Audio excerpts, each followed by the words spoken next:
Ito yung halamang tawa-tawa guys. Kumuha tayo. Kasi may nag-request sa atin na papakuha.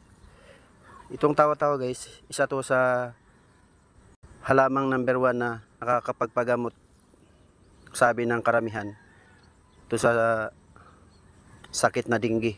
Ang ginawa nito guys, huhugasan siya, tapos pakuluan. Tapos yung papakulo, pag lumamig, papainom to sa taong may dinggi. Isa itong halamang herbal na nakakagamot sa sakit na dinggi. Yan ang sabi ng karamihan. Pero marami na rin nagpapatunay na itong herbal na to ay nakakagamot talaga sa dinggi. Yan guys. Kung mag-request kayo nito guys, dapat yung nakakaalam ng halamang tawa-tawa.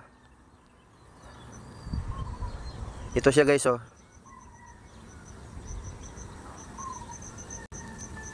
Na pag pinutol mo yan, may dagta siya. May dagta na kulay puti. Tapos itong meron siyang mga maliit na bunga.